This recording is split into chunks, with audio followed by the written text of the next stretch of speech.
श्रीगुरुभ्यो नमः।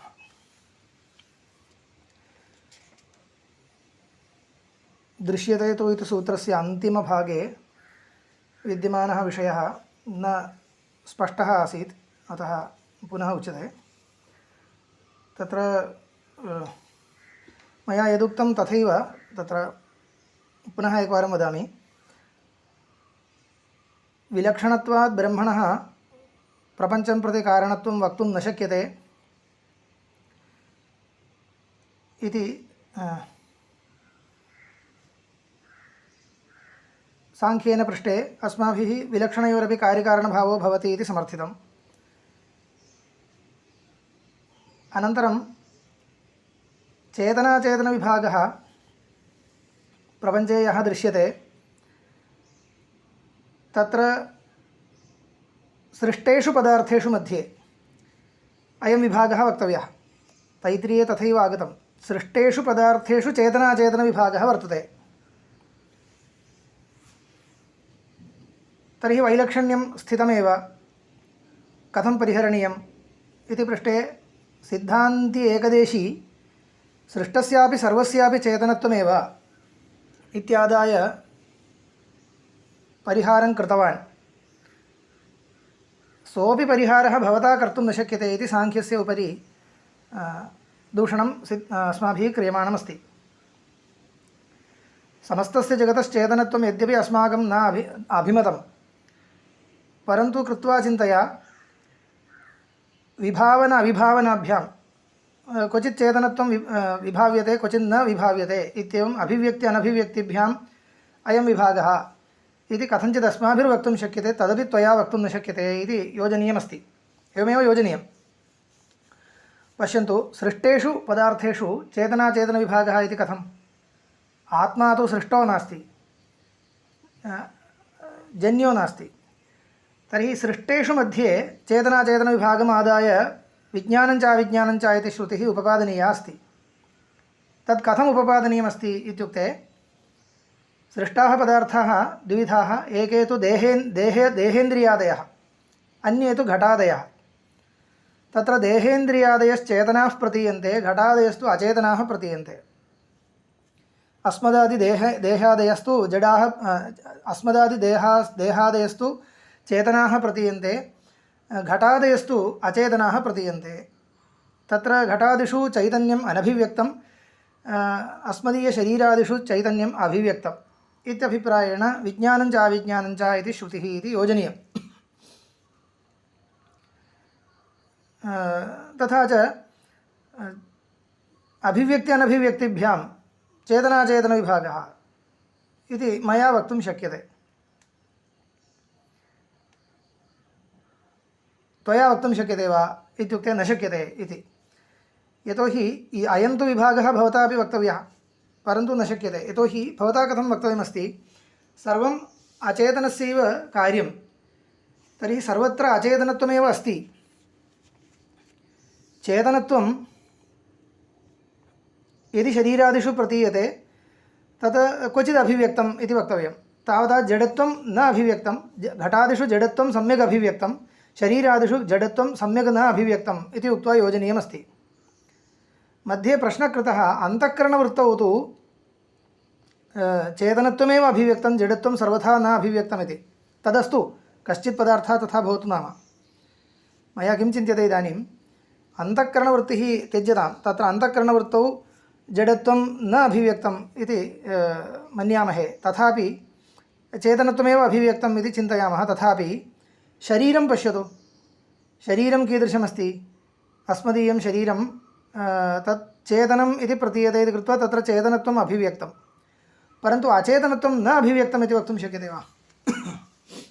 न शक्यते इति भाति। यतोहि अचेतनस्य ये धर्माः परिणामादयः ते तत्र प्रत्यक्षतः एव अभिव्यक्ताः वर्तन्ते। शरीरे स्थौल्य कार्श्यादयः, अन्ये च परिणामविशेषाः, अवयवजन्यत्वादयः स्पष्टतः शरीरादिषु अभिव्यक्ताः वर्तन्ते। अन्तःकरणवृत्तौ अपि अनुमानेन ज्ञाताः वर्तन्ते। एवञ्च किं जातं,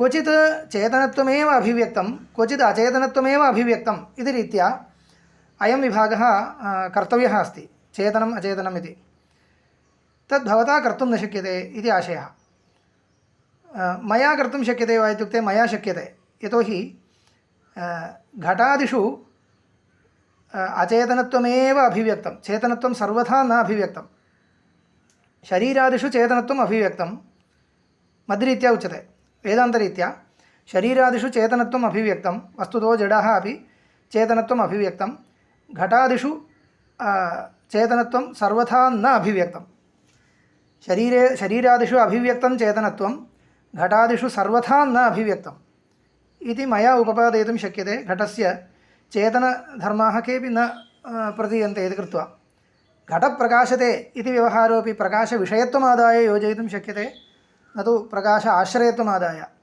तथा च घटप्रकाशते इति व्यवहारोऽपि घटस्य चेतनत्वे प्रमाणं न भवति एवं स्थिते घटादिषु पदार्थेषु जडत्वमेव सर्वथा केवलं जडत्वम् अभिव्यक्तमस्ति चेतनत्व असमानाधिकरणं जडत्वं तत्र प्रतीयमानमस्ति एवञ्च ते अविज्ञानशब्दग्राह्याः विज्ञानं च अविज्ञानं च इत्यत्र अविज्ञानशब्दग्राह्याः जडाः शरीरादयस्तु विज्ञानशब्दग्राह्याः इति भवता किं कर्तव्यं सर्वत्र जडत्वमेव अस्ति परन्तु कुत्रचित् केवलं चेतनत्वमेव अभिव्यक्तम् इति वक्तव्यं मया यथा घटे उपपाद्यते केवलं जडत्वम् अभिव्यक्तम् इति तद्वत् भवता कश्चित् पदार्थः प्रदर्शनीयः यत्र केवलं चेतनत्वमेव अभिव्यक्तम् इति तथा कश्चित् पदार्थः प्रदर्शयितुं न शक्यते कश्चित् पदार्थः न यत्र यत्र चेतनत्वं प्रतीयते चेतनविभागः यः वर्तते कश्चित् पदार्थः वृत्तिः प्रदर्शयितुं शक्यते इति प्रश्नः कृतः आसीत् परन्तु तदपि न पर्याप्तं कश्चित् पदार्थः न प्रदर्शनीयः इत्यपि न यत्र चेतनशब्देन यः विभागः गृह्यते भवता तत्र सर्वत्र चेतनत्वमेव अभिव्यक्तम् इति वक्तव्यं मया तथा खलु योजितं मया नाम सिद्धान्तिना कथं योजितम् अचेतनविभागः यः प्रदर्शितः घटादिविभागः तत्र अचेतनत्वमेव अभिव्यक्तमस्ति चेतनत्वं सर्वथा न अभिव्यक्तं तद्वत् भवता किं कर्तव्यं चेतनविभागः यः भवता प्रदर्श्यते तत्र चेतनत्वमेव अभिव्यक्तं न अचेतनत्वम् इति वक्तव्यं तद् वक्तुं न शक्यते यतोहि चेतनविभागे न केवलम् अन्तःकरणवृत्तिः प्रविष्टा किन्तु शरीरादिकमपि प्रविष्टं शरीरादिषु चेतनत्वम् अभिव्यक्तं सम्यक् परन्तु जडत्वं नाभिव्यक्तम् इति न जडानां ये धर्माः तेपि सम्यगेव अभिव्यक्ताः वर्तन्ते इति कृत्वा अयं विभागः स्वारसिकः कर्तुं न शक्यते इति तत्र भाष्यार्थः योजनीयः रत्नप्रभां पठामि रत्नप्रभायां तावत् न स्पष्टीकृतं परन्तु इदमेव विवक्षितम् इति ज्ञातुं शक्यते रत्नप्रभां पठामि शृण्वन्तु यदुक्तम् एकदेशिना सर्वस्य जगतश्चेतनत्वोक्तौ विभागश्रुत्यनुपपत्तिरिति दूषणं साङ्ख्येन एकदेशिना सर्वस्य जगतश्चेतनत्वम् इति यदा उक्तं तदा विभागश्रुतिर्नोपपद्यते इति साङ्ख्येन दूषणं कृतं तन्न तेन एकदेशिना विभागश्रुतेः चैतन्याभिव्यक्त्यनभिव्यक्तिभ्यां योजयितुं शक्यत्वात् विभागश्रुतेरपि विभागश्रुतिर्नाम विज्ञानं च अविज्ञानं च इति श्रुतिः तस्याः श्रुतेरपि एवमेव तेन योजयितुं शक्यत्वात् साङ्ख्यस्य तु इदं दूषणं वज्रलेपायते वज्रलेपो नाम तत् परिहर्तुं न शक्यते इति अर्थः वज्रलेपायते इत्युक्ते अपरिहार्यः इति अर्थः साङ्ख्यस्य तु इदं दूषणं वज्रलेपायते कथम् इत्युक्ते प्रधानकार्यत्वे सर्वस्य अचेतनत्वेन प्रधानकार्यत्वे सर्वस्य अचेतनत्वेन चेतनाचेतनकार्यविभागासम्भवात् इत्याह योऽपि इत्यादिना इति तावदेव लिखितं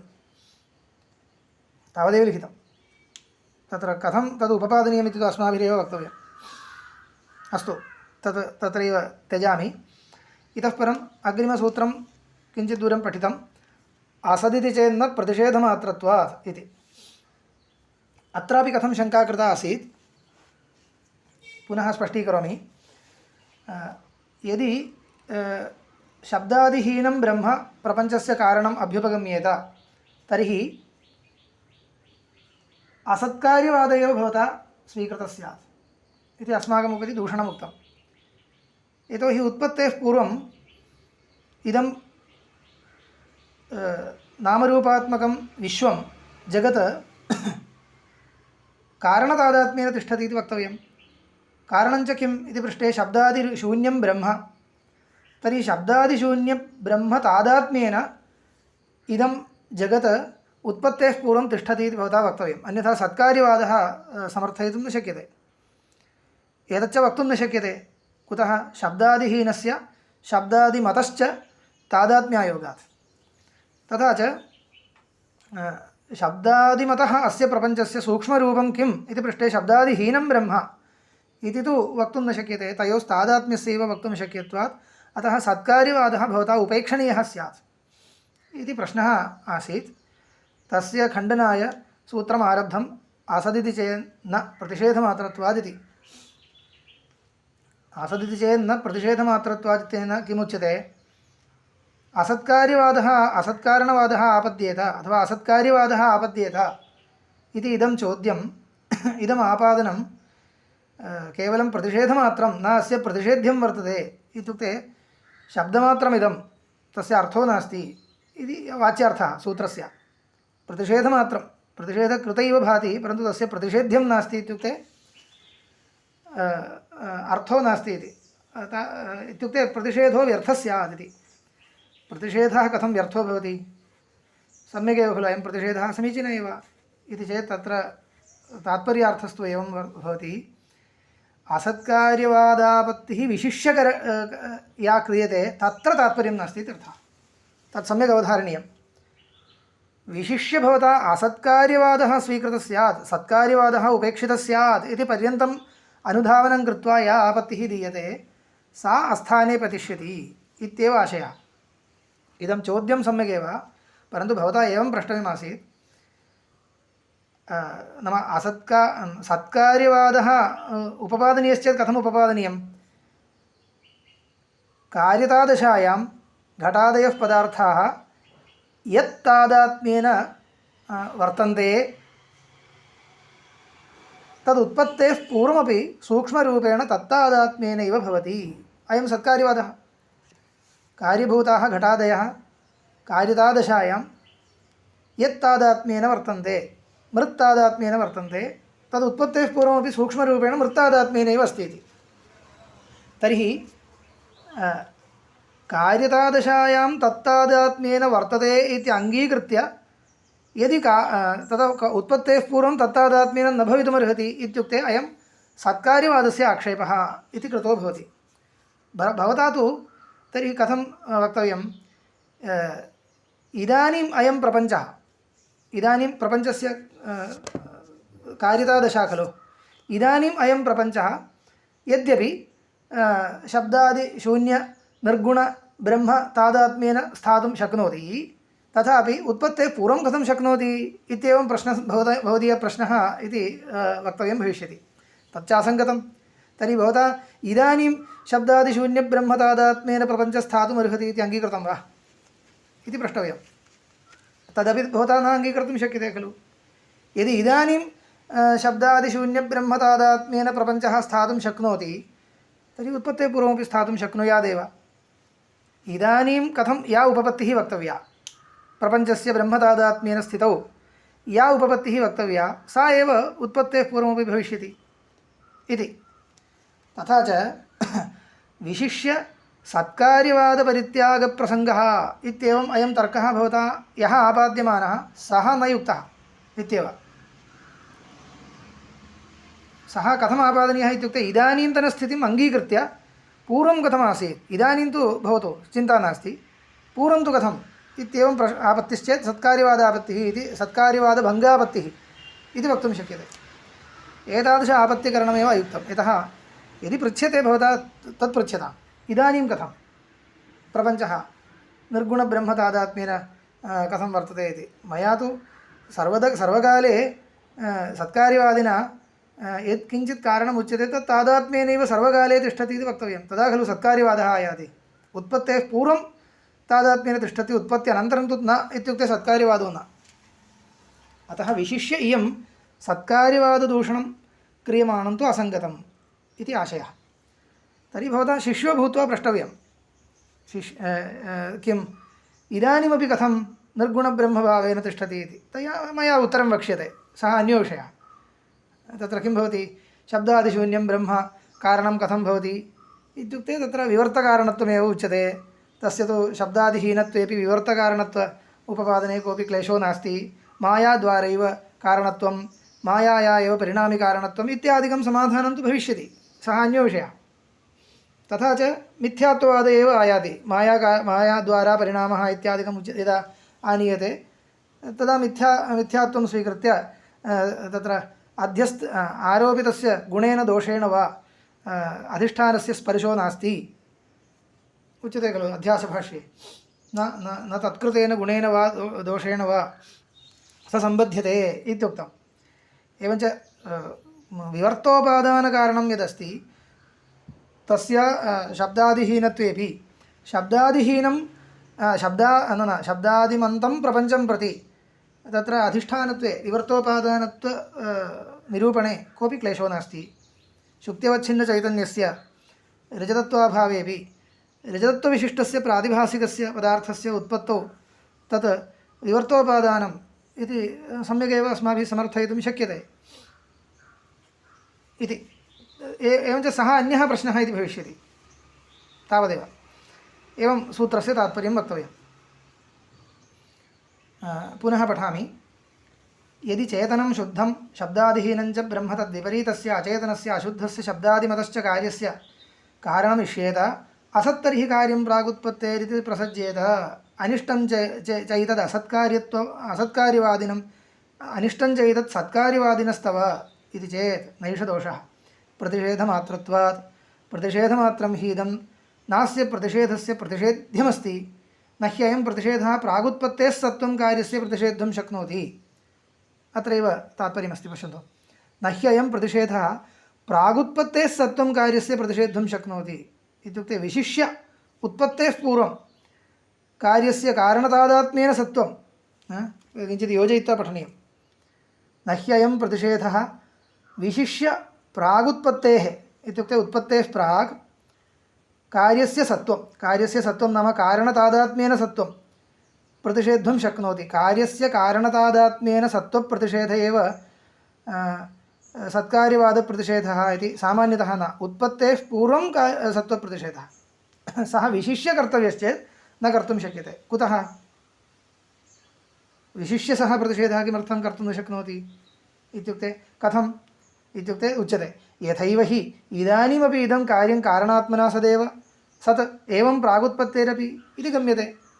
इदानीं त्वया अङ्गीकृतं वा? तर्हि इदानीं त्वया अङ्गीकर्तुं शक्यते ब्रह्मतादात्म्येन शब्दादिशून्यब्रह्मतादात्म्येन जगत्स्थातुमर्हति इति त्वया अङ्गीकृतं वा?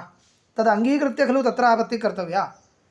तद् यदि अङ्गीकृतं तर्हि तत्रापि आपत्तिर्न कर्तव्या। यदि तन्न अङ्गीकृतम् इदानीमेव कथं ब्रह्मतादात्म्येन प्रपञ्चस्य स्थितिः इति तव प्रश्नो वर्तते। तत् प्रथमतः पृच्छ्यताम्। तत्र यत् समाधानं मया उच्यते तदेव सत्कार्यवादस्य उपपत्त्यर्थमपि भविष्यति इति। न हि इदानीमपि इदं कार्यं कारणात्मानम् अन्तरेण स्वतन्त्रमेव अस्ति, नैव अस्ति। कारणात्मानम् अन्तरेण इत्युक्ते कारणतादात्म्यं विना इदं कार्यं किम् इदानीं स्वतन्त्रमस्ति वा? नास्ति। सर्वं तं परादात् यो अन्यत्र आत्मनः सर्वं वेद इत्यादि श्रवणात् इत्युक्ते अस्माभिः श्रुत्यर्थमादाय कथं व्याख्यायते? ब्रह्मणो अन्यत्र, ब्रह्मणः अन्यत्वेन ब्रह्मतादात्म्यं विना प्रपञ्चं यः अङ्गीकरोति तस्य तं ब्रह्मैव स्वयं ब्रह्म इत्युक्ते ब्रह्म इति तत्र ब्रह्म तं परादात् इति आरभ्यते। ब्रह्म इति परमात्मा इत्यर्थो न, चतुर्मुखः इत्यर्थः। चतुर्मुखः न, ब्राह्मणः इत्यर्थः, ब्राह्मणजातिः इत्यर्थः। तत्र जगदन्तर्गतं यत्किमपि ब्रह्मव्यतिरिक्तं यदि यः पश्यति तं परादात् इत्युक्ते निराकुर्यात्। कः? स एव जगदन्तर्गतपदार्थः। तत्र श्रुतेराशयः। ब्रह्म क्षत्रम् एवं रीत्या आरभ्यते। तत् इदं उच्यते खलु बृहदारण्यके न वा अरे पत्युः कामाय तद्वदेव आरभ्य अन्ते न वा अरे सर्वस्य कामाय इति वद उपसंहारः सर्वं तं परादात् यो अन्यत्र आत्मनः सर्वं वेद सर्वमित्युक्ते जगत् दृश्यमानम् इदं जगत् सर्वं जगदेव तं निराकरिष्यति यः यः जगत् ब्रह्मव्यतिरिक्तत्वेन पश्यति इति तत्र श्रुत्यर्थः तस्मात् एतादृशश्रुत्यनुसारेण अस्माभिः किं निर्णीयते इत्युक्ते इदानीमपि सृष्टिकालेपि कार्यतादशायामपि कार्यतादशा इति सम्यगेव कारणतादशा कार्यतादशा इति सत्कार्यवादे पदार्थानां द्वेधा इति अभिप्रायः अतः कार्यतादशायामपि कारणतादात्म्येनैव वर्तते तत्र आदौ प्रश्नः कर्तव्यः इति कारणात्मना तु सत्वं कार्यस्य प्रागुत्पत्तेरविशिष्टं कारणात्मना सत्वम् इति तु कारणतादशायामेव इति तु नास्ति कारणतादात्म्येन अवस्थितिः इति तु कारणतादशायां कारणतादशायां कार्यतादशायां च वर्तते उत्पत्तेः प्रागवस्थायामपि तथैव उत्पत्त्यनन्तरमपि तथैव नामरूपादिकं विना कारणतादात्म्येन स्थितिः इत्येव प्राग्दशा नाम तावदेव कारणात्मना सत्वं तु कार्यस्य प्रागुत्पत्तेरविशिष्टं ननु शब्दादिहीनं ब्रह्म जगतः कारणं पुनः सः सत्यं शब्दादिहीनं ब्रह्म कथं कारणम् इति तत् सामान्यतः पृच्छ्यतां सैव खलु प्रश्नः कर्तव्यः शब्दादिहीनं ब्रह्म कथं जगतः उपादानकारणं कारितादशायां भिन्नदशायाम् इत्यादिकं मास्तु सामान्यतः प्रश्नश्चेत् बाढं तत् समीचीनं तत् प्रष्टव्यं त्वया तत् उपपादनीयं तावदेव न तु तदेव ननु शब्दादिहीनं ब्रह्म जगतः कारणं बाढं न तु शब्दादिमत् कार्यं कारणात्मना हीनं प्रागुत्पत्तेः इदानीं वा अस्ति तेन न शक्यते वक्तुं प्रागुत्पत्तेरसत् कार्यमिति शब्दादिहीनमेव ब्रह्म जगतः कारणं तत् कथम् इति भवता पृच्छ्यते चेत् सः नूतनप्रश्नो न सोऽयं नूतनः प्रश्नो न यतोहि प्रागेव परिहृतत्वात् तत्र वैलक्षण्यमात्रेण उपादानोपादेयभावः न परित्यक्तुं शक्यते उपादानोपादेयभावस्तु श्रुत्युक्तः तिष्ठत्येव इति तु प्रागेव परिहृतत्वात् तदुपरि प्रश्नं प्रष्टव्यं ब्रह्मणः उपादानत्वम् अस्तु ब्रह्मणि तु शब्दादिकं नास्ति तर्हि तद् उत्पन्ने कार्ये कथं शब्दादयः प्रतीयन्ते इति तदर्थम् अन्यां व्यवस्थां करिष्यामः इत्येव बाढं न तु बाढं नाम सत्यम् इत्यर्थः न तु शब्दादिमत् कार्यं कारणात्मना हीनं प्रागुत्पत्तेः इदानीं वा अस्ति इदं कार्यं शब्दादिमत् कारणं तु शब्दादिशून्यं तदस्तु नाम तथापि इदं कार्यं शब्दादिमत् कार्यं कारणात्मना हीनं कारणात्मना हीनम् इत्यस्य कारणतादात्म्यहीनम् इत्यर्थः कारणतादात्म्यरहितम् इत्यर्थः कारणतादात्म्यं विना प्रागुत्पत्तेः वा इदानीं वा अस्ति तेन न शक्यते वक्तुं प्रागुत्पत्तेरसत्कार्यमिति प्रागुत्पत्तेरसत्कार्यम् इत्युच्यते चेत् इदानीं तु क्लेशो नास्ति इति खलु आयाति इदानीमपि तथा क्लेशश्चेत् इदानीमपि क्लेश एव इति इदानीं यथा तथैव प्रागपि इत्येव विस्तरेण चैतत् कार्यकारण अनन्यत्ववादे वक्ष्यामः कार्यकारण अनन्यत्ववादो नाम आरम्भणाधिकरणसिद्धान्तः इत्यर्थः आरम्भणाधिकरणे एतद्विषये वक्ष्यामः इत्युक्ते एतावत्पर्यन्तं पश्यन्तु मिथ्यात्वसिद्धान्तं वा मायापरिणामादिकं वा अनुद्घाट्यैव समाधानं दत्तं तत्र उपपत्तिस्तु कल्पनीया तत्र ब्रह्मणः जगत्कारणत्वं श्रुतं यथा यागस्य स्वर्गकारणत्वं श्रुतं तत् कथं कालान्तरभाविनः कार्यस्य इदानीन्तनः यागः कथं कारणं भवति नैव भवितुमर्हति तस्मात् श्रुत्युक्तम् असङ्गतम् इति न उपेक्ष्यते अस्माभिः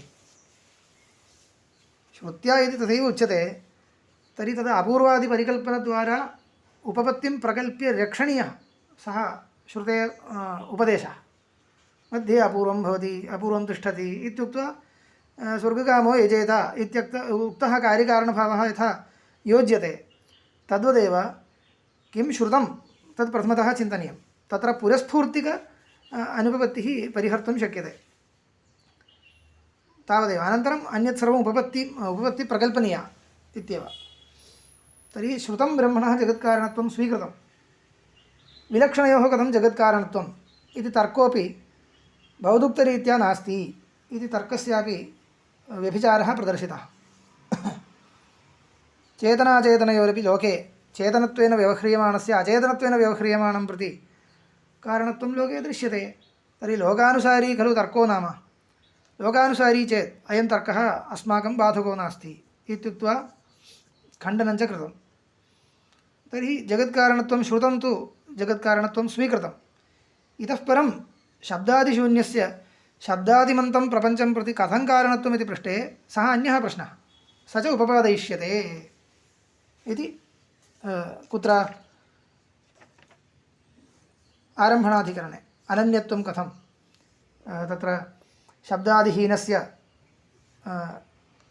शब्दादिमतश्च अनन्यत्वं तादात्म्यम् इत्यादिकं कथं कीदृशं तत् तादात्म्यम् अत्यन्तैक्यं वा भेदाभेदो वा काल्पनिकभेदाभेदो वा इत्यादि विषये तत्रैव चर्चा भविष्यति इति अग्रे अपीतौ तद्वत्प्रसङ्गादसमञ्जसम् अत्राह पुनः सांख्य पृच्छति यदि स्थौल्य सावयवत्व अचेतनत्व परिच्छिन्नत्व अशुद्ध्यादिधर्मकं कार्यं ब्रह्मकारणम् अभ्युपगम्येत तर्कं प्रदर्शयति पुनः तर्कान्तरं प्रदर्शयति इदं कार्यं कीदृशं वर्तते स्थौल्य सावयवत्व अचेतनत्व परिच्छिन्नत्व अशुद्ध्यादिधर्मकं वर्तते इदं कार्यम् इदं च कार्यं ब्रह्मकारणम् अभ्युपगम्येत ब्रह्मकारणमिति बहुव्रीहिः ब्रह्मकारणं यस्य तत् तथाविधम् अभ्युपगम्येत तर्हि को दोषः अपीतौ सूत्रार्थः अपीतौ तद्वत् प्रसङ्गात् अपीतौ इत्यस्य अपिपूर्वक इण् धातोः प्रलयः इत्यर्थः अपीतौ प्रलये प्रतिसंसृज्यमानं कार्यं प्रतिसंसृज्यमानम् इत्युक्ते प्रविलीयमानम् इत्यर्थः तत्र सर्गः प्रतिसर्गः इत्युच्यते खलु सर्गश्च प्रतिसर्गश्च इति पुराणलक्षणे आगच्छति सर्गो नाम सृष्टिः प्रतिसर्गो नाम लयः तर्हि संसृज्यमानं नाम सृज्यमानम् इत्यर्थः प्रतिसंसृज्यमानं नाम प्रविलीयमानम् इत्यर्थः प्रलये प्रविलीयमानं कार्यं कथं भवति कारणाविभागम् आपद्यमानं सत् कारणम् आत्मीयेन धर्मेण दूषयेत् इदं शब्दादिमान् अयं प्रपञ्चः यदा प्रलयावस्थायां ब्रह्मणि तादात्म्यं प्राप्नोति तर्हि कारणं दूषयेत् कीदृशो दृष्टान्तः इत्युक्ते सर्वं मालिन्यं यदि जले कूप तडागादौ नद्यां वा निक्षिप्यते तत्सर्वं मलिनं भविष्यति इतिवत् सामान्यतः प्रश्नः अत्यन्तं सामान्यप्रश्नः तद्वत् इदं जगत् कारणे तादात्म्यं विलयं गच्छति ब्रह्मणि विलयं गच्छति तर्हि प्रपञ्चे विद्यमानधर्माः तत्र प्रविशेयुः ब्रह्मणि प्रविशेयुः तर्हि ब्रह्मणः निर्गुणत्वं दूषयेत् निर्गुणत्वं वारयेत् आत्मीयेन धर्मेण दूषयेत् इत्यपीतौ कारणस्यापि ब्रह्मणः कार्यस्य इव अशुद्ध्यादिरूप रूपप्रसङ्गात् सर्वज्ञं ब्रह्म जगतः कारणम् इत्यसमञ्जसम् औपनिषदं दर्शनम् इति ब्रह्म सर्वज्ञं निर्दुष्टम् इति औपनिषदं दर्शनम् असङ्गतं भविष्यति कुतः अशुद्ध्यादिकं तस्मिन्नपि स्यात् प्रपञ्चे विद्यमानं प्रलये तत्र ब्रह्मतादात्म्याङ्गीकारे इति एकं दूषणं। द्वितीयं दूषणम् अत्र इदं पूर्वपक्षसूत्रं नाम सर्वात्मना पूर्वपक्षसूत्रम्। अपीतौ तद्वत्प्रसङ्गात् असमञ्जसम्। अत्र अपीतौ इति किमर्थम् उक्तं? नाम तादात्म्यसूचनार्थम् उक्तं वा? आम् एवं कार्यस्य कारणे एवम् अपीतौ कारणे विलयं गच्छति इति खलु उच्यते। तत्र विलयशब्दार्थम् अजानानः पूर्वपक्षी पृच्छति इत्येव ज्ञायते खलु। विलयो नाम मिश्रीकरणम् इति मत्वा पृच्छति इव। तत्र लवणं जले यदा विलयं गच्छति तदा लवणस्य यो रसः सः जले प्रविशति इतिवत् दूषणम् इदं। तर्हि प्रपञ्चः यद् ब्रह्मणि विलयं गच्छति, प्रपञ्चस्य धर्माः ब्रह्मणि प्रविशेयुः, तर्हि तस्य निर्गुणत्वं बाधेत, एवं रीत्या प्रश्नः। वस्तुतः तत् इतोपि अन्यः एवं चत्वारः प्रश्नाः क्रियन्ते, चत्वारस्तर्काः। एवम् अपि च समस्तस्य विभागस्य लयशब्दार्थं सम्यक् अज्ञात्वा एवमेवं तदेव लयशब्दार्थ लयो नाम अत्र मिश्रीकरणम् इति मत्वा पृच्छति, मिश्रीकरणमात्रम् इति मत्वा पृच्छति। वस्तुगत्या मिश्रीकरणं न लयः, कारणतादात्म्यापत्तिः लयः। अत्र लवणस्य जले मिश्रणम् इत्युक्ते कारणतादात्म्यं न, लवणस्य जलं न कारणं, तद् द्रव्यान्तरम्। अतएव तत्र लवणस्य जले विलयकाले लवणं नष्टम् इति व्यवहारो नास्ति, तत्र लवणं जले अस्ति एव, तत् पुनः बहिरानेतुं शक्यते कदाचित्। केचित् पदार्थाः बहिरानेतुं न शक्यन्ते इत्यस्ति, तथापि तत्र मिश्रीकरणमेव जायते। मिश्रीकरणं कदाचित् पुनः प्रतिस्वीकार अयोग्यं मिश्रीकरणं भवति, कुत्रचित् तथा न, तावदेव वैलक्षण्यम्।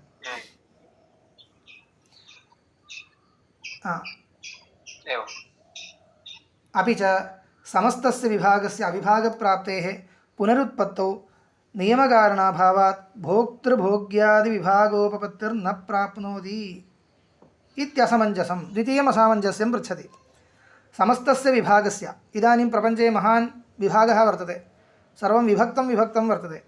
इदं सर्वं विभागं विना अविभागं प्राप्नोति प्रलयकाले इत्युक्ते पुनः किं भवति?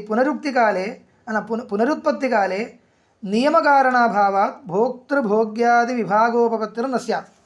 अयं भोक्ता, अयं भोग्यम्, इदं भोग्यम् इत्यादि विभागे एव न स्यात्। भोक्तापि विलयं गतः, भोग्यमपि विलयं गतम्। अयं प्रश्नः कीदृशः पश्यतु। भोक्तुः प्रपञ्चस्य भोक्तुः जीवस्य, भोग्यस्य प्रपञ्चस्य च ब्रह्मणि तादात्म्यम् एकरूपम् इति भ्रान्त्या पृच्छति। वस्तुगत्या एकरूपं न। अतः किं पृच्छति? यदा अनेके पदार्थाः एकत्र विलयं प्राप्य पुनः स्वीक्रियन्ते तर्हि तथैव स्वीकर्तुं न शक्यन्ते इति लोके दृश्यते। तद्वत् इदम् आपद्येत इति आपत्तिः दीयते। समस्तस्य विभागस्य अविभागप्राप्तेः पुनरुत्पत्तौ नियमकारणाभावात् भोक्तृभोग्यादिविभागोपपत्तिर्न प्राप्नोति। भोग्यत्वेन स्थितः पदार्थः पश्चात् भोग्य एव भवति इति नास्ति, कदाचित् भोक्ता भवेत्। एवं रीत्या सर्वं साङ्कर्यं सर्वस्य आपद्येत इति द्वितीयं दूषणं। तृतीयं दूषणम् अपि च भोक्तॄणां नियमकारणाभावात् इत्युक्ते विभागेनैव प्रत्यागमनम् इत्यत्र नियमकारणाभावात् इति। यथा सर्वात्मना अविभागं गच्छति, येन रूपेण पूर्वं स्थितिरासीत् तेन रूपेणैव पुनरुत्पत्तिः इत्यत्र किमपि नियामकं नास्ति इति मत्वा प्रश्नः, तावदेव। तृतीयः तर्कः अपि च भोक्तॄणां परेण ब्रह्मणा अविभागं गतानां कर्मादिनिमित्तप्रलयेपि।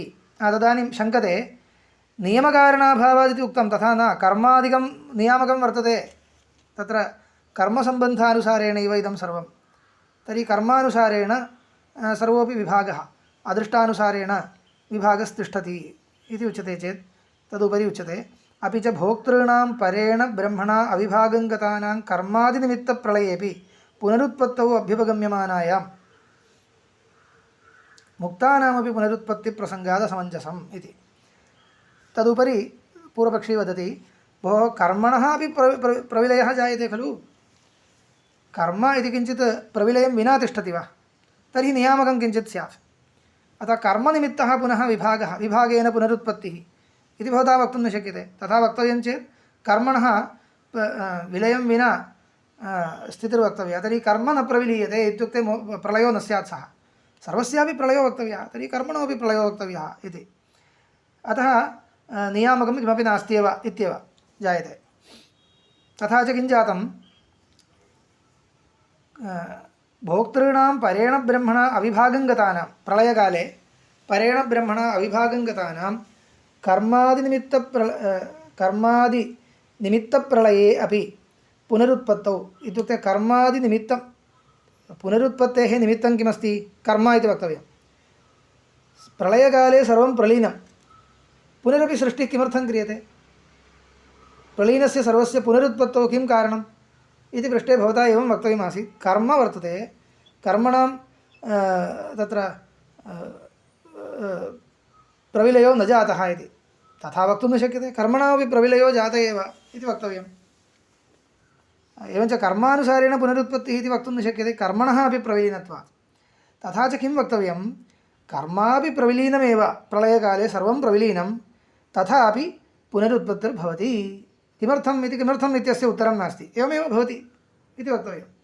तर्हि किमपि निमित्तं नास्ति पुनरुत्पत्तौ, तथापि पुनरुत्पत्तिर्भवति इति भवता अन्ततो गत्वा वक्तव्यम् आपतति।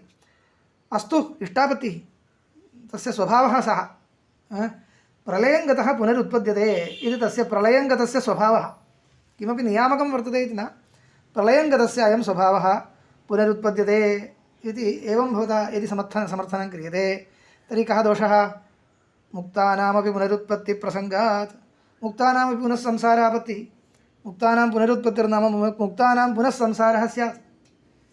यदा प्रलयं गतः स्वभाववशादेव पुनरुत्पद्यते इत्युक्ते नियामकं नापेक्षते इति जातं। तर्हि कर्मबन्धं परित्यज्य ये मुक्ताः भवन्ति, संसारात् मुक्ताः, तेषामपि पुनः संसारापत्तिः, कर्मबन्धं परित्यज्य मुक्तानामपि संसारः पुनः स्यात् इति। अतः असमञ्जसम् इति तृतीयम् असामञ्जस्यम्। अथ इदं जगत् अपीतावपि विभक्तमेव परेण ब्रह्मणा अवतिष्ठेत।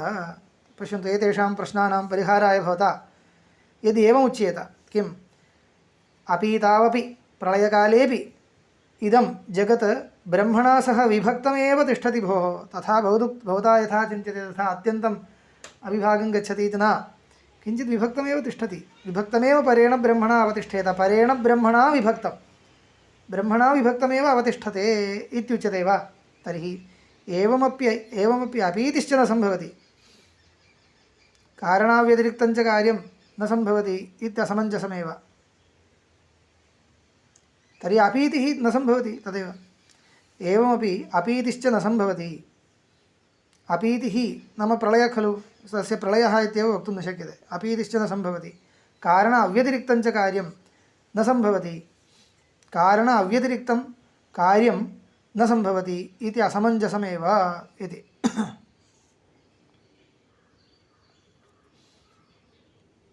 अत्र रत्नप्रभायां व्याख्यानं, यदि लयकालेपि कार्यं कारणात् विभक्तं तर्हि स्थितिकालवत् लयाभावप्रसङ्गात् कार्येण द्वैतापत्तेश्च असमञ्जसमिदं दर्शनमित्यर्थः। दूषणद्वयम्,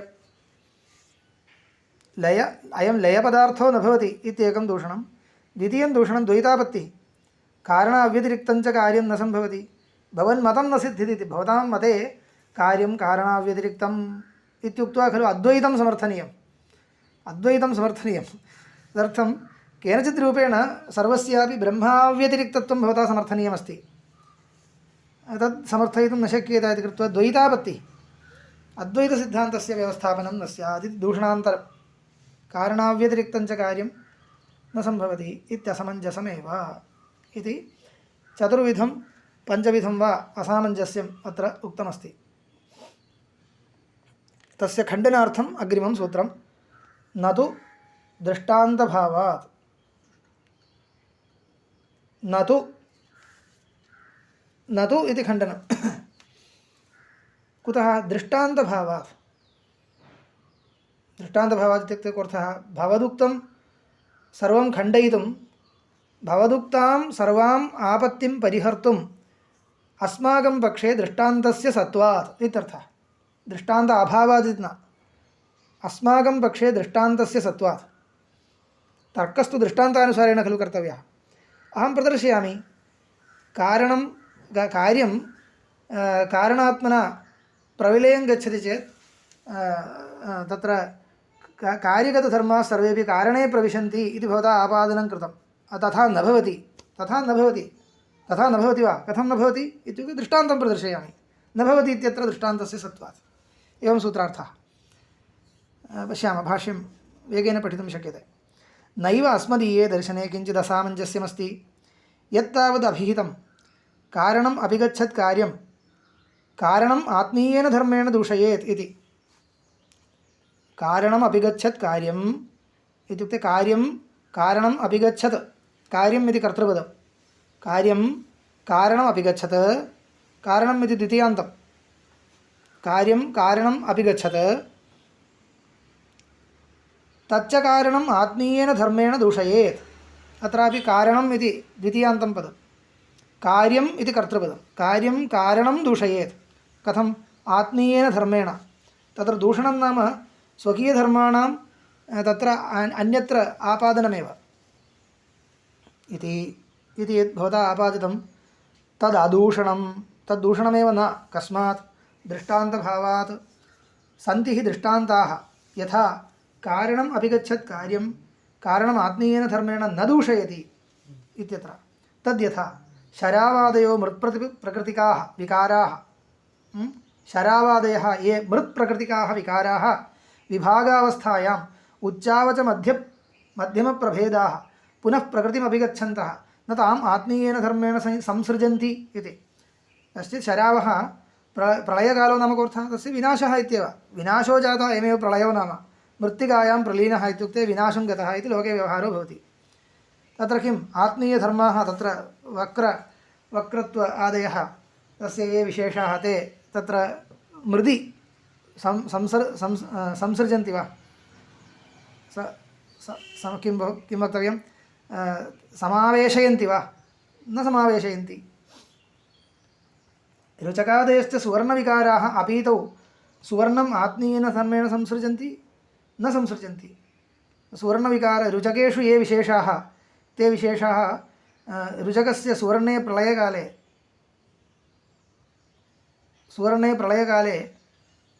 तत्र सुवर्णे प्रतीयन्ते वा न प्रतीयन्ते पृथिवीविकारश्चतुर्विधो भूतग्रामः न पृथिवीम् अपीतौ आत्मीयेन धर्मेण संसृजति न भवति पृथिवीविकाराः चतुर्विधः भूतग्रामः पृथिव्यां यदा प्रविलीनाः तदा पृथिवी एव भवति तस्य कोऽपि विशेषः तत्र पृथिव्यां न भवति त्वत्पक्षस्य तु एवञ्च अस्माकं पक्षे तत्र दूषणं न क्रियते आत्मीयेन धर्मेण कारणं न दूषयति इत्यत्र अनेके दृष्टान्ताः वर्तन्ते त्वत्पक्षे तु न कश्चित् दृष्टान्तोऽस्ति एकोऽपि दृष्टान्तः त्वत्पक्षे नास्ति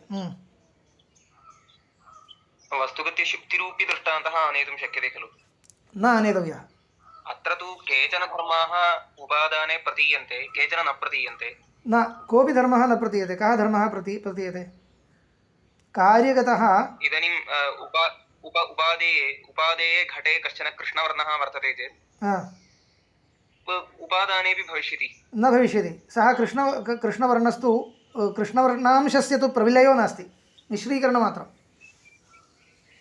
घटे यः कृष्णवर्णः घटस्य मृत्तिकायां प्रविलयकाले कृष्णवर्णस्तु मिश्रीभवति न प्रलीयते प्रलयपदार्थः अन्यः पश्यतु यतः कृष्णवर्णस्य तत्र इदानीं कारणत्वविवक्षा नास्ति यदा कृष्णवर्णस्यापि कृष्णवर्णो नाम कश्चित् केवलं वर्णो नास्ति खलु वर्णस्य उपादानभूतं किञ्चित् द्रव्यं तत्र अस्ति तस्य द्रव्यस्यापि पृथिवी एव उपादानमिति रीत्या द्रव्यस्यापि प्रविलयो जातश्चेत् ततः परं प्रलयो नाम नाशपदार्थः नाशो जातश्चेत् अदर्शनं गच्छत्येव कृष्णवर्णोपि अदर्शनं गच्छति तावदेव एवञ्च सः न अत्र विवक्षितप्रविलयस्तु कारणतादात्म्यं तन्न भवति इत्येव तत्र कश्चिदपि दृष्टान्तो नास्ति कारणं विनश्यत् कार्यं विनश्यत् कारणं प्रति यदा गच्छति तद् गमनं नाम कारणतादात्म्येन स्थितिः केवलकारणतादात्म्येन स्थितिः तदा कार्ये ये कार्यतादशायां ये विशेषधर्माः आसन् ते कारणे न प्रतीयन्ते एव तत्र दूषयति इति भवता उक्तं दूषयति इत्यत्र एको वा दृष्टान्तः प्रदर्शितं त्वत्पक्षे तु कश्चिदपि दृष्टान्तो नास्ति त्वत्पक्षस्य तु न कश्चित् दृष्टान्तोऽस्ति अपीतिरेव हि इत्युक्ते तादात्म्यम् आपादयन्ति इत्यत्र दृष्टान्तो नास्ति तदेव तादात्म्यप्राप्तौ मिश्रणं न तादात्म्यं तत् स्पष्टीकर्तव्यं मिश्रणम् इत्युक्ते केवलं तादात्म्यं न मिश्रणस्थले एव लोके अनेके दृष्टान्ताः वर्तन्ते तस्य धर्मः अन्यत्र प्रतीयन्ते इत्यादौ तदन्यत् अत्र तु तादात्म्यं वक्तव्यं तदादाय दृष्टान्तं वक्तुं त्वया न शक्यते अपीतिरेव हि न सम्भवेत् यदि कारणे कार्यं स्वधर्मेणैव अवतिष्ठेत पश्यतु यदि कारणे कार्यं स्वधर्मेणैव अवतिष्ठेत तर्हि अपीतिः न जाता इत्यर्थः प्रलयो न जातः इत्येव भविष्यति अनन्यत्वेपि कार्यकारणयोः कार्यस्य कारणात्मत्वं न तु कारणस्य कार्यात्मत्वम् आरम्भणशब्दादिभ्यः इति वक्ष्यामः इति इदञ्च अत्र कश्चिदपि एतावता अनुद्घाटितोपि कश्चित् सूक्ष्मांशो वर्तते इति उक्त्वा तं च सूक्ष्मांशम् आरम्भणाधिकरणे वक्ष्यामः इति तत्रैव निवेशयिष्यति अनन्यत्वेपि कार्यकारणयोः अनन्यत्वं वादिनः वयं स्मः अनन्यत्वं न अनन्यत्वमिति न अभेदं ब्रूमः भामती पंक्तिः सिद्धान्तलेसङ्ग्रहे उदाहृता खलु न खलु वयम् अनन्यत्वमित्यभेदं ब्रूमः किन्तु भेदं व्यासयधामः अस्य अर्थः कः अनन्यत्वं नाम अत्यन्त ऐक्यमित्यर्थो न किन्तु भेदाभेदः इत्यर्थः अनन्यत्वमिति न अभेदं ब्रूमः किन्तु भेदो नास्ति इति ब्रूमः इति भामती पंक्तेः वाच्यार्थः भो भेदो नास्ति इत्युक्ते अभेदः अस्ति इत्येव खलु आयाति इति चेत् तथा न भेदं व्यासेधामः इत्यस्य केवलभेदं व्यासेधामः केवलभेदो न इत्येव अभिप्रायः अस्माकं किन्तु भेदाभेदः तत्र कल्पितभेदसहकृतः अभेदः कल्पितभेदसमानाधिकरणः अभेदः उपादानोपादेयोः विवक्षितः एवञ्च अत्यन्त ऐक्यं न इत्येतत् सर्वम् आरम्भणाधिकरणे वक्ष्यामः तस्मात् अत्यन्त ऐक्यमित्यादाय भवता यद्दूषणं प्रयुक्तं तदपि न तिष्ठति इत्येतत् तत्रैव स्पष्टीभविष्यति इति अत्यन्त ऐक्यमेव प्राप्नोति इति अभिप्रायेण यद्दूषणमुक्तं तदपि न सङ्गच्छते इति अनन्यत्वेपि कार्यकारणयोः अनन्यत्ववादिनः वयं तथापि अनन्यत्वं नाम अत्यन्त ऐक्यं न कार्यस्य कारणात्मत्वं न तु कारणस्य कार्यात्मत्वम् इति अस्य कोऽर्थः कार्यस्य कारणात् इदं तत्रैव पङ्क्तिरस्ति तत्रैव वक्ष्यामि अस्तु इदानीं विचारो मास्तु कार्यस्य कारणात्मत्वं विवक्षितं न तु कारणस्य कार्यात्मत्वं तत्र अस्ति सामान्यतः अस्य अर्थः कः पश्यन्तु कार्यं कारणात्मकं न तु कारणं कार्यात्मकम् इति कार्यं तत्र घटः मृदात्मकः सम्यक् मृद्घटात्मकः इति नास्ति यतः घटस्वभावं मृत्स्वरूपे घटत्वं न प्रविशति घटस्वरूपे मृत्वं प्रविशति इत्युक्ते मृत्वं विहाय घटत्वं नास्ति मृत्व असमानाधिकरणं घटत्वमिति नास्ति परन्तु घटत्व असमानाधिकरणमपि मृत्वमस्ति एवं कथनस्य कः उपयोगः इति तत्रैव स्पष्टीकरिष्यामः आरम्भणशब्दादिभ्यः इत्यत्र तस्मिन् अधिकरणे वक्ष्यामः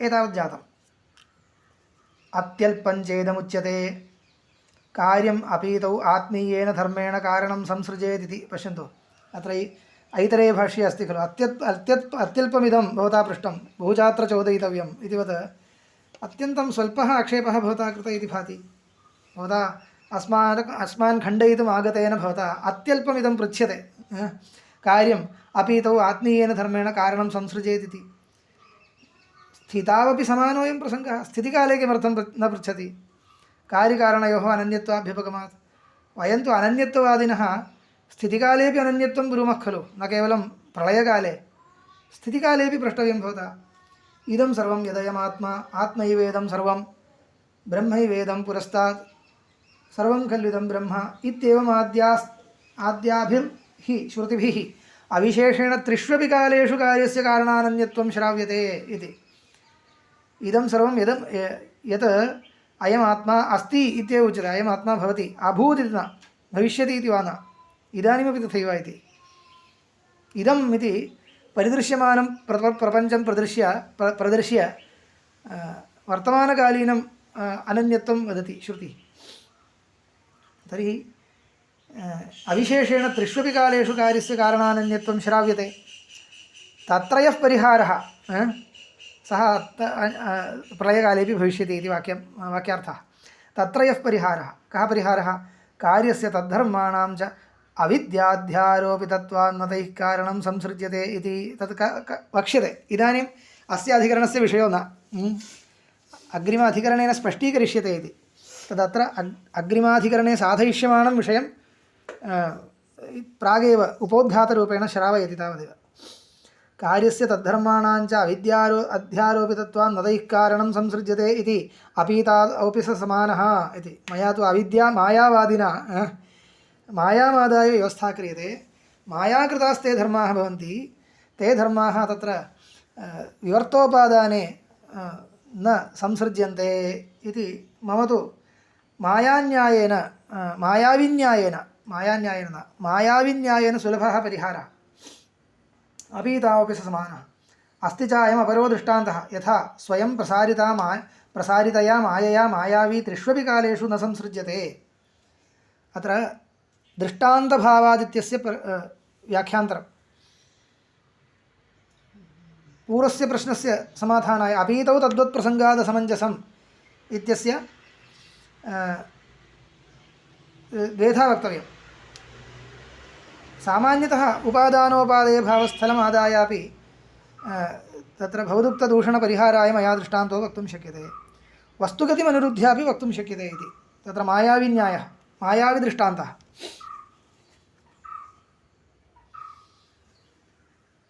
अस्ति च अयमपरो दृष्टान्तः यथा स्वयं प्रसारितया मायया मायावी त्रिष्वपि कालेषु न संसृज्यते अवस्तुत्वात् एवं परमात्मापि संसारमायया न संस्पृश्यते सत्यं न संस्पृश्यते अवस्तुत्वात् एवं परमात्मापि संसारमायया न संसृज्यते इति यथा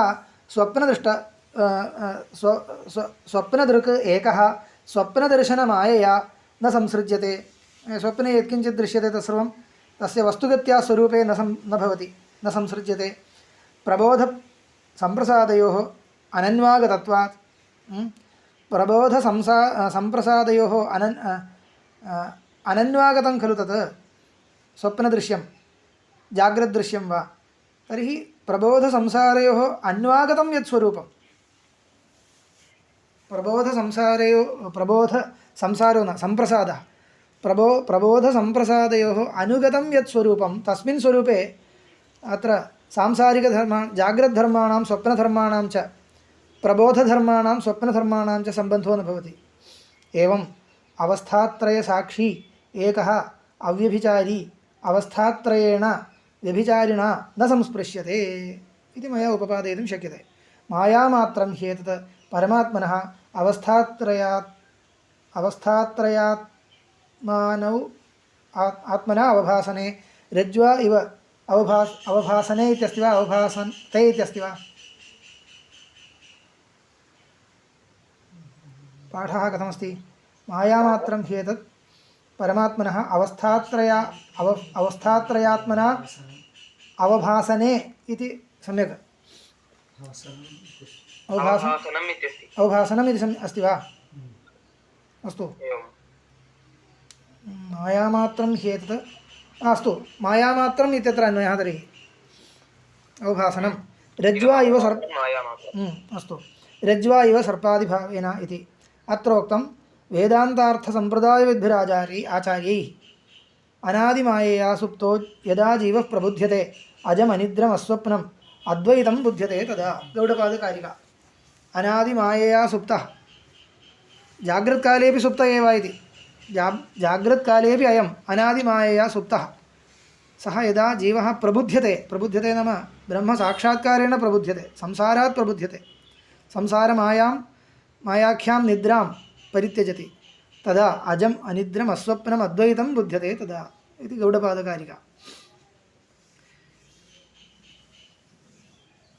अथ तत्र यदुक्तम् अपीतौ कारणस्यापि कार्यस्य इव स्थौल्यादिदोषप्रसङ्गः इति एतदयुक्तं यदुक्तम् अपीतौ कारणस्यापि कार्यस्य इव स्थौल्यादिदोषप्रसङ्गः इति एतदयुक्तम् इत्युक्ते एवं पर्यालोच्यमाने उक्तरीत्या वक्ष्यमाणरीत्या न उक्तरीत्या पर्यालोच्यमाने पूर्वं भवता यत्किञ्चित् आपादितं तत्सर्वम् अस्माकं दर्शने न दोषत्वेन न लगति यत्पुनरेतदुक्तम् अन्यदपि किञ्चित् पृष्टमासीत् किं समस्तस्य विभागस्य अविभागप्राप्तेः पुनर्विभागेनोत्पत्तौ नियमकारणं नोपपद्यते इति नियामकं किमपि नास्ति इति पृष्टं खलु अयमप्यदोषः कुतः दृष्टान्तभावादेव दृष्टान्तभावादित्यस्य तृतीयं योजनं दृष्टान्तभावादेव अयमपि अदोषः एतत् सर्वं ये परीक्षार्थं गच्छन्ति तैः अवधेयं तत्र द्वितीयं योजनं तृतीयं योजनं एवमस्ति इति अयमप्यदोषः दृष्टान्तभावादेव यथा हि सुषुप्तिसमाध्यादावपि सत्यां स्वाभाविक्याम् अविभागप्राप्तौ मिथ्याज्ञानस्य अनबोधितत्वात् पूर्ववत् पुनः प्रबोधे विभागो भवति एवं इहापि भविष्यति इति तत्र कश्चित् पदार्थः अप्रविलीनः तिष्ठति इत्येव खलु भवता अपेक्षते अस्ति कः पदार्थः अज्ञानमेव माया वा अज्ञानं वा यत्किमपि शब्दः प्रयुज्यतां सः पदार्थस्तु अप्रलीनः तिष्ठति यतः तस्य प्रलयः नाम किमपि नास्ति नाश एव अन्येषां सर्वेषां कार्यपदार्थानां कारणतादात्म्येन स्थितिः इति एकः प्रलयः अस्ति अज्ञानस्य अथवा मायायाः प्रलयो नाम कारणतादात्म्येन स्थितिः इति नास्ति कुतः तस्याः अनादित्वात् तर्हि मायायाः प्रलयो नाम केवलं तत्र निरन्वयविनाशः एव निरन्वयविनाशः अन्येषां सर्वेषां कार्याणां विनाशो नाम सान्वयविनाशः मायायास्तु विनाशः अत्यन्त उच्छेदः स तु कदा मोक्षे एव तावत्पर्यन्तं नास्ति इति कृत्वा नियामककारणं वर्तते अज्ञानं तत्र भामतीकारपक्षानुसारेण प्रतिजीवम् अज्ञानभेदः इति स्वीकारे तत्र प्रतिजीवं नियामककारणं तदेव भवति क्लेशः एव नास्ति यदि माया एका इति पक्षः स्वीक्रियते तर्हि मायायाः सर्वान् प्रति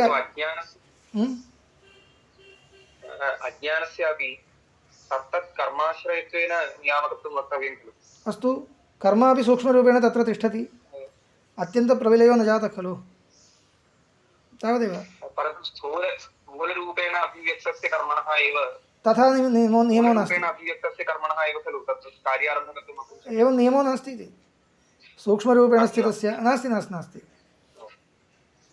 यतः सूक्ष्म तत्र नियामकं नाम सूक्ष्मरूपेण स्थितिरेव नियामिका इति वक्तव्यं सत्कार्यवादे पश्यतु मृदस्सकाशादेव घटो जायते न तन्तोस्सकाशात् इति नियमः कर्तव्यः कुतः इत्युक्ते मृद्देव घटः सूक्ष्मभावेन तिष्ठति न तु तन्तौ इति खलु मृद्देव घटः सूक्ष्मभावेन तिष्ठति न तु तन्तौ इति तर्हि सूक्ष्मभावेन कुत्र स्थितिः इत्येव तत्र मृदेव घटस्य उपादानं न तन्तुः इत्यत्र नियामकं तदेव मृदेव घटस्य उपादानं न तन्तुः इति नियामकं वक्तव्यं तत्र किं नियामकम् उपादानग्रहणात् इति साङ्ख्यकारिकायाम् अस्ति असदकरणात् उपादानग्रहणात् उपादानोपादये भावनियमान्यथानुपपत्या कार्यं सत्कार्यवादः स्वीकर्तव्यः इति कथम् उपादानोपादये भावनियमः स्वीकृतः इत्युक्ते कार्यं सूक्ष्मरूपेण तिष्ठति इति तर्हि सूक्ष्मरूपेण स्थितिरपि नियामिका इति अङ्गीकृतमेव। साङ्ख्यं प्रति खलु उच्यते। परन्तु इदानीं तर्हि साङ्ख्येन अङ्गीकृतं चेत् तदङ्गीकृतमेव। परन्तु इदमुच्यते खलु, नाम इदं फलजननाय परिपक्वं कर्म इत्यादि व्यवहारः अस्ति। परिपक्वत्वम् इति किञ्चित् परिपक्वत्वं नाम किं फलजनन उन्मुखत्वम् इत्येव। कुर्वद्रूपत्वम् इति एकः शब्दः बौद्धैरुच्यते खलु, तद्वत् परिपक्वत्वं तदुन्मुखत्वं तत् कालसम्बन्धविशेषः तावदेव। ततो गत्वा अन्यत् किमपि नास्ति। तद् परिपक्वत्वं नाम अन्यः कोऽपि पदार्थो न, कालसम्बन्धविशेषः। स्थूलत्वं नास्ति, स्थूलत्वम् इत्यादिकं न, किमपि न, कालविशेषसम्बन्धः इत्येव परिपक्वत्वम्। अत एव लोके व्यवहारः मम अयं कालः मम समीचीनो नास्ति इति लौकिकाः वदन्ति खलु। अयं कालः समीचीनो नास्ति सम्यगेव, यतोहि मम दुरदृष्टस्य इदानीं पक्वता जाता इत्यर्थः। दुरदृष्टं कार्यजननाय आरब्धुम् उन्मुखीभूतमस्ति इत्यर्थः। अस्य अर्थः कः? मम दुरदृष्टस्य फलजननाय योग्यः कालः तेन सम्बद्धो वर्तते, दुरदृष्टेन कालसम्बन्धो जातः वर्तते इत्यर्थः। तत् काले एव दुष्टत्वम् आरोभ्य कालः समीचीनो न इति वदति। कालस्य तु कोऽपि क्लेशो नास्ति, परन्तु सः कालसम्बन्धं करोति खलु। इदानीं कार्यम् आरभस्व इति दुरदृष्टस्य तत्र कार्यजननाय अवकाशं कल्पयति इत्येव। तदा कालः समीचीनो न इति वदन्ति जनाः।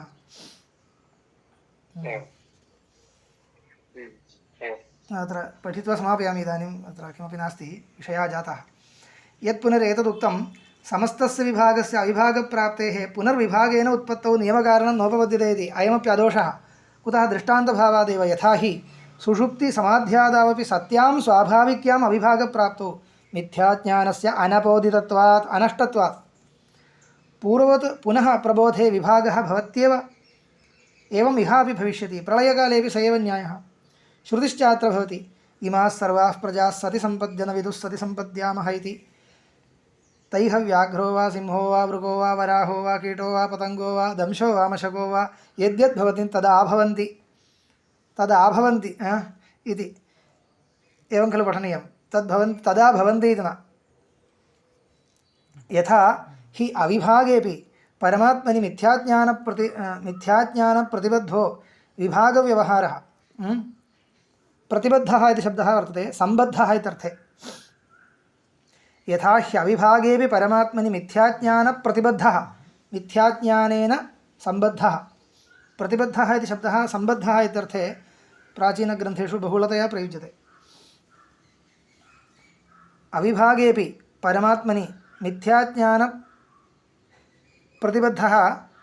विभागव्यवहारः स्वप्नवदव्याहतः स्थितो दृश्यते।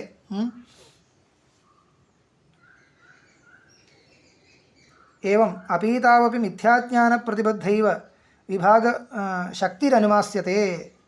विभागशक्तिः विभागेन पुनर् आविर्भवितुं काचन शक्तिः तत्र वर्तते इति अनुमास्यते, अनुमानं करिष्यामः। एतेन मुक्तानां पुनरुत्पत्तिप्रसङ्गः प्रत्युक्तः। कथं प्रत्युक्तः इत्युक्ते मुक्तानां तु अविद्या नष्टा इति कृत्वा तत्र शक्तिरपि नास्ति। पुनः संसारं प्राप्तुं शक्तिर्नास्ति मुक्तानां। मुक्तानामेव शक्तिर्नास्ति पुनः संसारं प्राप्तुम्। अतः पुनरुत्पत्तिर्न भवति, पुनः संसारप्रवेशो न भवति। एतेन मुक्तानां पुनरुत्पत्तिप्रसङ्गः सम्यक् ज्ञानेन मिथ्याज्ञानस्य अपोदितत्वात्। शिवशक्त्या युक्तः इति उच्यते खलु। शक्तिर्नास्ति चेत् न शक्यते संसारं प्राप्तुं। सः गुणः तस्य। एवं सा निन्दास्तुतिः वस्तुगत्या। शिवशक्त्या युक्तो यदि भवति शक्तप्रभवितुं, शिवोऽपि शक्त्या युक्तः सन्नेव प्रभवितुं शक्नोति इति शक्तेः स्तुतिः शिवस्य निन्दाद्वारा शक्तेः स्तुतिः क्रियते तावदेव। वस्तुगत्या निर्गुणत्वस्य स्तुतिरेव पर्यवस्यति। सः निर्गुणः संसारं न प्राप्नोति इत्येव। यः पुनरयम् अन्ते अपरः विकल्पः अपरो विकल्पः उत्प्रेक्षितः अथ इदं जगदपीव अपीतावपि विभक्तमेव परेण अवतिष्ठेत इति सोऽपि अनभ्युपगमादेव प्रतिषिद्धः इत्युक्ते यदि एकः तर्कः कृतः यदि पुनः एतद्दोषपरिहाराय अपीतावपि विभक्तमेव तिष्ठति इत्युच्यते विभक्तं इत्यस्य कोऽर्थः स्वेन रूपेणैव तिष्ठति संसारदशायां यथा तथैव स्वभावं संरक्ष्यैव प्रलयकालेपि तिष्ठति इति यदि उच्येत तर्हि प्रलये एव न स्यात् इति सम्यगेव तद्दूषणं सम्यगेव परन्तु मया तथा नोच्यते खलु प्रलयकाले स्वकीयं स्वरूपं संरक्ष्य तिष्ठति इति मया नोच्यते किन्तु नियामककारणं शक्तिरूपं तत्र किञ्चित् भवति इत्येव अतः उक्तानां दोषाणां परिहाराय मया तथा प्रकल्पनं न क्रियते तस्मात् यदि तथा प्रकल्प्येत इति आपाद्यदूषणं यदुक्तं तस्य समाधानं नावश्यकं सोऽपि अनभ्युपगमादेव प्रतिषिद्धः तस्मात् समञ्जसम् इदम् औपनिषदं दर्शनम् अस्तु ओम